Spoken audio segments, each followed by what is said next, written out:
Hi, and welcome to This Week in East Brunswick, the township's own news and information program. This week, we'll see how the library's artist-in-residence, Anna Continos, uses a variety of techniques to create her unusual watercolors. We'll also preview artwork by senior high school students now on exhibit in the library. And we'll hear from Amy Fisher and Ken Koppel about an art awards ceremony planned for March 29th. Mike Opaleski will give us an update on recycling in town. Our regular features will include Pegi Ballister-Howells with information on Lillies just in time for Easter. Amy Fisher will explain how to get an absentee ballot on school news. We'll have a constitutional comment from David Schnall, a word about contractors from Adrian Eisner, and our Township Council review, all after this look at our Channel 8 schedule for next week. Monday at 10 a.m. is Look Great, Feel Great with exercise and information from Lenore Kulik. Then at 10:30, stories from the library read by East Brunswick librarians. Tuesday at 7 p.m., it's In Print with host Michael Cart.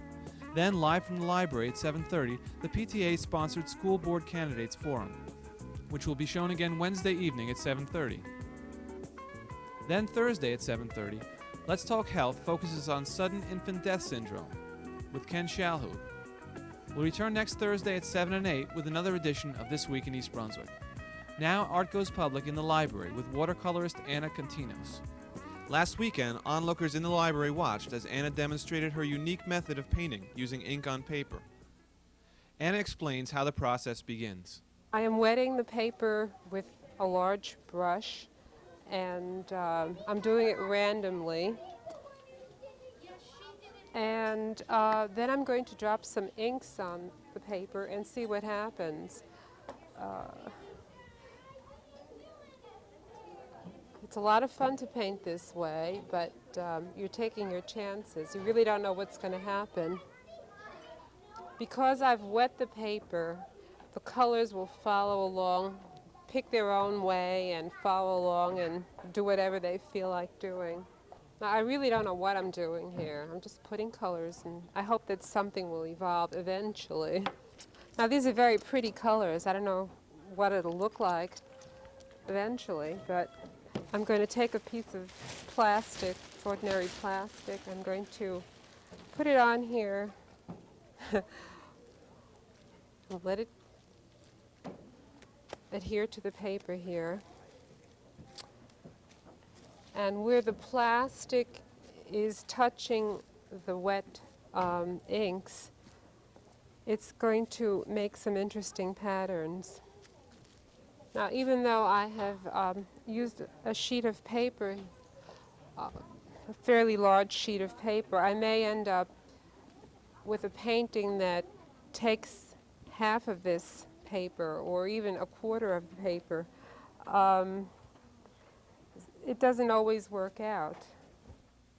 Once the plastic is removed, the ink is allowed to dry. Next, Anna begins to build up layers of color. Today she's using leaf shapes as a motif. This is one that I started earlier.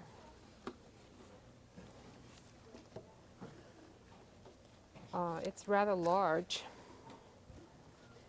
And it looks to me like water flowing along there someplace.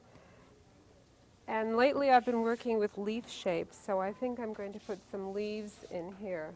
I'm going to take some wax paper and cut it up into leaf shapes.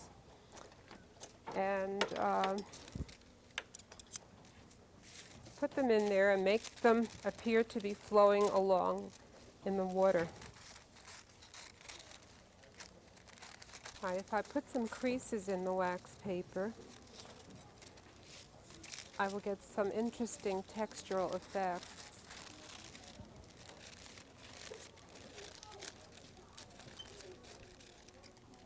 I'm wetting the paper first so that the leaf shape will adhere to the paper and so that the ink will flow along underneath the shape.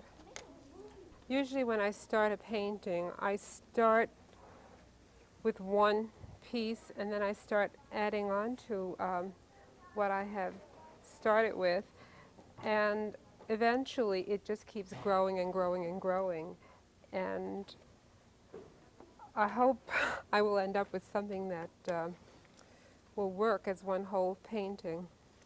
When you work with inks, the colors stain the paper just about immediately, and it's not like working with watercolors where if you make a mistake you can pull out some of the color.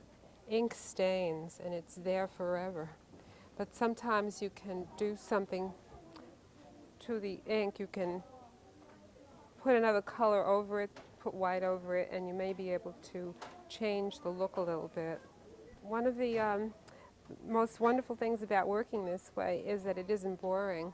I'm the type of painter who doesn't like to have something set right from the beginning. If it's set from the beginning, I'm already bored with it. If I plan a painting, and some artists would disagree with that way of working, but if I plan a painting ahead of time, by the time I finish planning it, that's as far as I can go. I can't go beyond that. It's done in my mind. You have to think as you go along, painting this way, but it's more fun. Art Goes Public is co-sponsored by the Library, the Artists League of Central New Jersey, and the Middlesex County Cultural and Heritage Commission.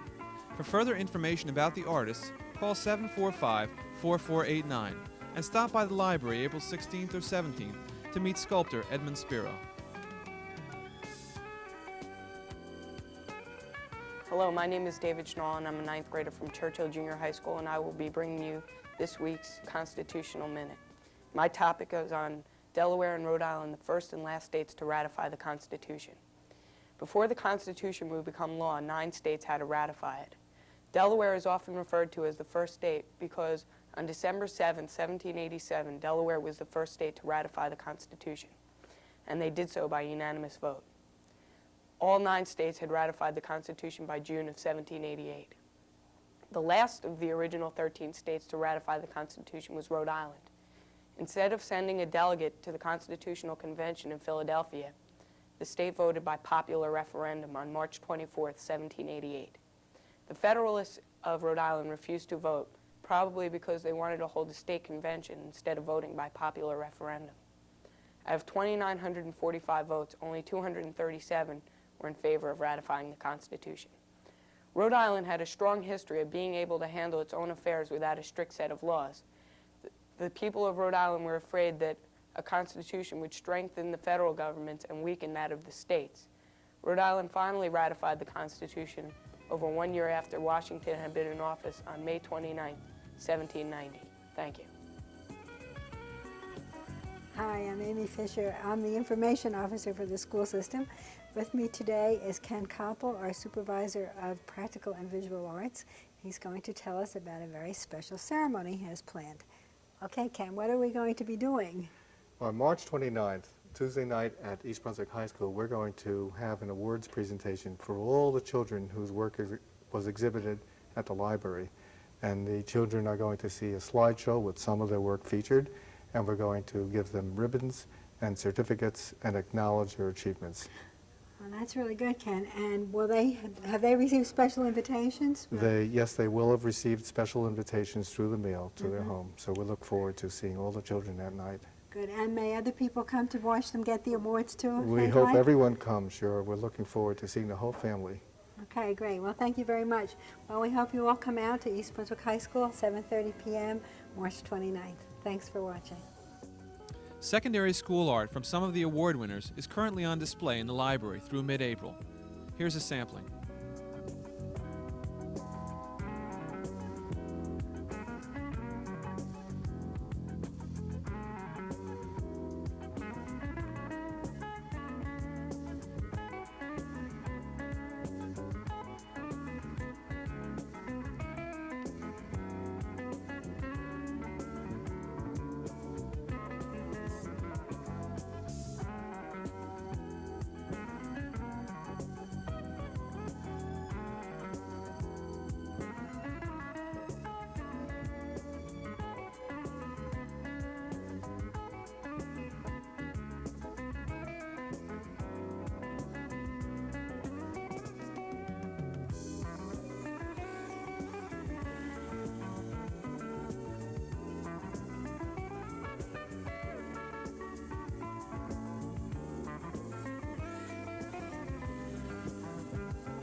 Hi, this is Peggy Ballister-Howells, your Middlesex County agricultural agent, and today we're here at the floriculture greenhouses at Cook College, and we have with us a very special guest, Dr. George Woolster. That's the specialist in floriculture for the Extension Service. Hi, George. Hi, Peggy. How are you? I'm terrific. Good. And these lilies are fabulous. They're beautiful, aren't they? It's certainly appropriate to be showing lilies with Easter right around the corner. Do you grow these for experimental purposes? Well, every year we grow a crop of lilies just sort of to keep tabs on how things are out in the greenhouse industry. It's a very important crop to the greenhouse growers in New Jersey, and frequently we're asked what stage of development the plant should be in and things like that, so we find it handy to have the plants in our greenhouse to refer to. I would think that growing lilies would be a little bit tricky since Easter moves around all the time. That's exactly the case, Peggy. It's a very tricky crop. Some of the older growers actually say you don't need a greenhouse to grow lilies, you just need a wheelbarrow to move them around. And that's principally what the greenhouse growers do. They try and regulate the temperatures, which are the principal factor in the rate that the plant develops, by moving the plants from a cool section to a warm section and back again as they see the developmental stages at various periods of time. With the sun coming through the greenhouse today, it's quite warm in here. Is that going to cause the flowers to open up more quickly than we would like? Well, with most plants, and especially the lily, the greenhouse temperature does really affect the rate of development. So these plants will open up much more quickly in this greenhouse than they would in some of the greenhouses behind us that are kept at a much cooler temperature. Over here, George, we have some in various stages. Now, I would say this one has the most buds. The others are more open and more advanced. Would you say this would be the best stage to look for when you're purchasing? Yeah, I think most people like to see a certain amount of open flower buds, but certainly you still want other buds on the plant that have yet to develop. With the lilies, you can have up to 8 or 9 or 10 buds on a plant depending on the variety and the type of year that you have. This one has 6. Yes, this is Nellie White, which is a variety that's very popular with the growers. Another popular variety would be Ace. The bud count is not usually quite as great on Nellie White as it is with Ace, but the plants tend to be shorter and more compact, so they're somewhat more attractive to some people. All right, here's one. It's a little more of an advanced stage. See how this pollen's getting all over the petals? Do you have any suggestions on that? Well, as the flower develops, the anthers begin to shed pollen. So that's what's all over the petals. That's the is yellow pollen. material that you're showing the folks out there. And it's a little bit messy, but there's really not too much you can do about it. Well, you should really wait until the flower is a little bit more advanced. You can pinch the anthers off Just before the pop them pollen off? develops. Yeah, So you can reach right in there and pinch off some of those. There you go. Yeah, there's an awful lot of it. But you were telling me earlier that even though all this little yellow powder that gets all over my fingers is pollen, that they're basically sterile. That's true. The lilies do not easily set seed. One of the things we usually recommend to homeowners in maintaining their plants is to remove the developed flowers, because the seeds will remove some of the food reserves. So this is where the seed would develop if it wasn't sterile. Right. But you can see that it's quite shrunken and not full We of could developed take seeds. these off anyway because it's getting ugly. Right. All right, now you've got it in this stage. Now what do you do with it? Well, you want to leave the lily to grow as long as it possibly can, that is the foliage, and it will reach a point where the new bulb begins to develop and it will start to remove food reserves from the foliage, at which time the leaves will get yellow. But you want to leave those leaves on there as long as you possibly can. Would you tell a homeowner that got one of these that after the flowers faded to move it to a sunnier window? Well, you can always move it to a sunnier window. There's no doubt about that. If it's a late Easter, you could probably put it outside. They're hardy outside, aren't they? Yes, they are. Not in this form, but certainly the bulbs will overwinter in the ground for you. And if they bloom naturally on their own without being forced for Easter, when will they show? Usually later in the season, isn't it? Yeah, it's going to be different than the greenhouse timing. These crops are all forced, I guess, artificially. That is, the bulbs are refrigerated so they'll flower at a certain time. So we can expect to see them if they're planted outside and survive the winter, maybe in late summer sometime? Usually that's the case, and they'll probably be somewhat taller than you purchased from the Okay, florist. look at all the roots on here. Where's the bulb? Well, in this case, make a little mess here. The bulb is way down in the bottom of the pot. And Oh, there it is. there it is, right there. Now, the reason that we plant the bulb so deeply, and some people might say, gee, that seems awfully deep. Usually they tell you to plant things shallow, is that you'll notice that the lily puts out roots from the stem. And at the time the lily begins to flower, it begins to put out these so-called prop roots or stem roots. And consequently, the older root system that originated with the bulb begins to die. Is that why it's turning kind of brownish there? Exactly. This has gotten very brown. And so the plant begins to rely more and more heavily on the stem roots. Which come out much later. Which come out at the time of bud set, which is when the plant is about 6 inches tall. So we suggest to people that they plant the bulb, within an inch of the bottom of the pot, so there'll be plenty of soil for these stem roots to grow out And into. if they were being planted outside, would you plant it about the same depth that's in the pot now? Yes. It's always good to try and maintain a uniform planting depth when you go from your pot to the outside. Okay. So people that will be getting Easter lilies, or these beautiful white lilies on Easter or next week or so, will now know what to do with them. So thanks a lot for your time, George. My pleasure, Peggy. And we'll see you next week.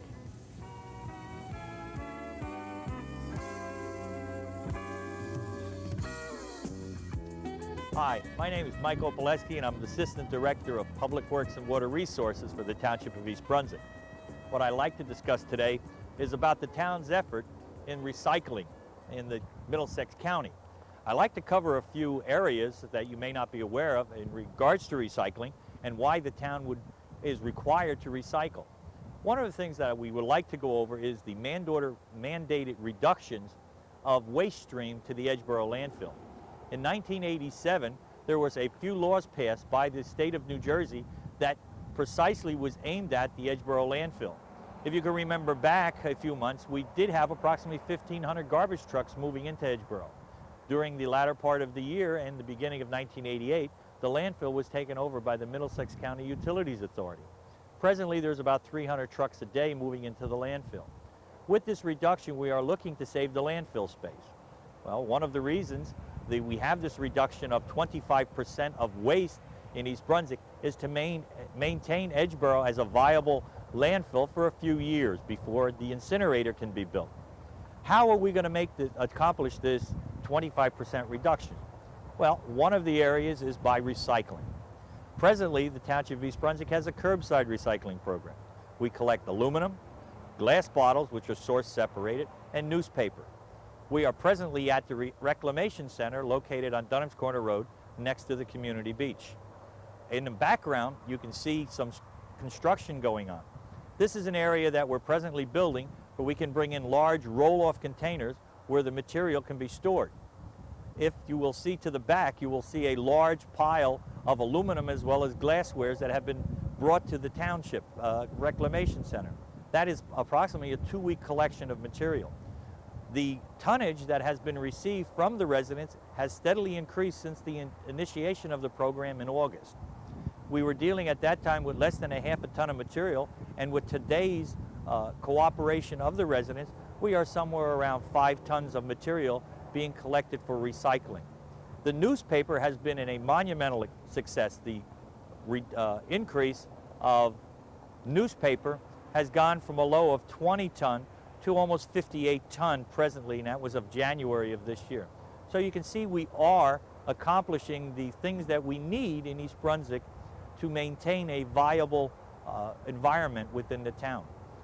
If you just think about it, that every day on a monthly basis, each individual disposes of approximately 39 pounds of trash. Within East Brunswick, of that 39 pounds, we are recycling about 8.8 pounds of that. So we still have a little ways to go to get up to the 25% mandate. It may seem that we are presently accomplishing it, but there are many other items out there that we can recycle. One of the areas that we have targeted for 1988 is office paper. All of the East Brunswick businesses will be receiving a letter from the Office on Recycling to help us establish recycling office paper within their complexes, either a single office or in a complex. If any of the businesses within the Township of East Brunswick need assistance, we would like them to call the Office of Recycling at 390-6894. They can either speak to myself or to a Mrs. Jean Sicknick. We do need the cooperation of the commercial as well as other business enterprises in East Brunswick to accomplish many things. One of the areas that we have done in recycling is we had to close the recycling center at the Park and Ride located on 18. With the closure of that, there's renovation that I've been speaking of at the community beach is going to be enlarging the facility so we may be able to handle all the recyclables within the town. We are looking, as I said previously, to involve the commercial as well as business industries in East Brunswick for recycling of office paper. We are looking towards the homeowner as well as businesses for corrugated cardboard. We feel with the addition of the office paper and corrugated cardboard, we will be able to meet the 25% reduction in waste stream to Edgeboro. We are looking for the cooperation of every resident within the township and are hopeful, and we know by past experience that we can accomplish this. Thank you very much.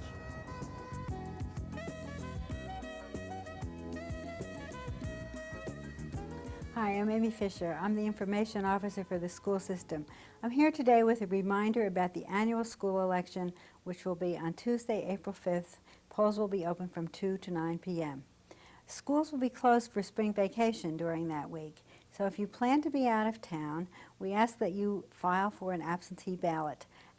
Applications for absentee ballots are available in all the schools, in the reference department at the library, in the township clerk's office, and in the school administration building at 22 Milltown Road. Mailed applications must be received in the county clerk's office in New Brunswick by Tuesday, March 29th. If you should miss that deadline, it is possible to go to the county clerk's office in person to vote an absentee ballot up until 3 p.m. on Monday, April 4th, the day before the election. So please get out to vote, and if you will be out of town, please file an absentee ballot. Thanks a lot. Hello, and welcome to Consumer Aware. I'm Adrienne Eisner, Director of the East Brunswick Consumer Affairs Office. It's home improvement time, when many of us are contemplating hiring a contractor for the various projects around the house. Be wary of individuals going door to door in the neighborhood saying such things as, "I just have enough asphalt left in the truck for your driveway. I'll give you a bargain price." If you are interested in getting work done in your home, here are some steps you should follow.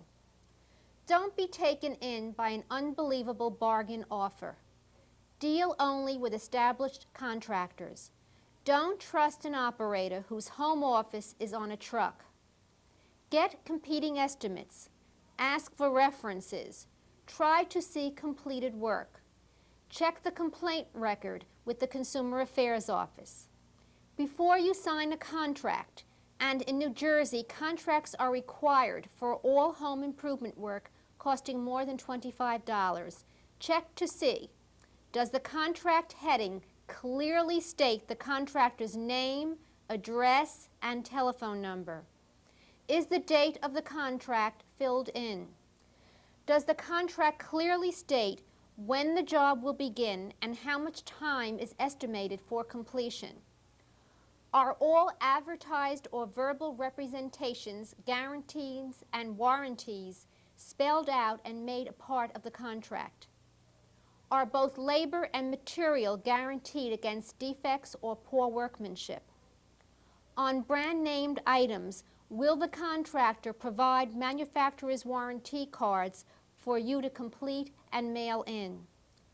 Will the contractor obtain all permits required by law? Does the contractor have certificates of insurance?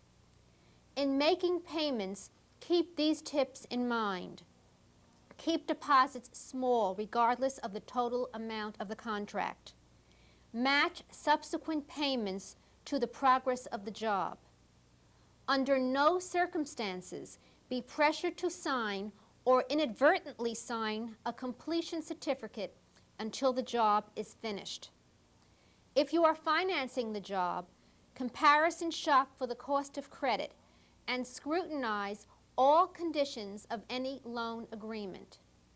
If you would like to receive further information, call us at Consumer Affairs to receive your copy of our pamphlet, How to Avoid Problems When Hiring a Contractor.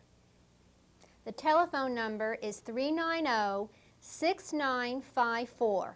Our office is located in the municipal building, and we're open from Monday through Friday from 9 a.m. until 5 p.m. You can also stop by if you're at the municipal building and pick the copy up of the pamphlet directly from our office.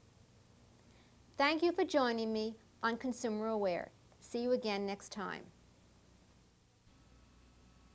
A presentation was given by Alan Rehert, chairman of the Ad Hoc Committee on Route 18 Improvements, at Monday night's Township Council agenda meeting. The committee is a diverse group of 12 citizens charged by the Redevelopment Agency to study improvement options and to suggest effective ways of approaching the Department of Transportation in Trenton in regard to traffic problems on Route 18. The committee recommended that the council approve computerized signalization of all lights on Route 18 through East Brunswick. The signalization program involves 3 phases, expected to cost $2.4 million, and to be completed as early as 1991.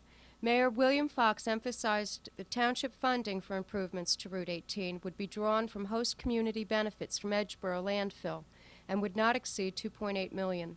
The committee also presented plans to eliminate the 5-point intersection at Edgeboro Road and Route 18 with an overpass. The council will vote at next Monday night's action meeting on a resolution to authorize a consulting engineer's study. Residents of Riders Lane encouraged the council to change the zoning on the Herbert tract of land at Riders and Milltown Road. The council asked the administration to prepare a recommendation on proposed rezoning of this 17-acre tract in East Brunswick, on which 150 residential units are currently planned. Also at the meeting, the council was asked to consider approving funds for Phase 1 of the Township Water Master Plan. That's all for this week. Thanks for watching.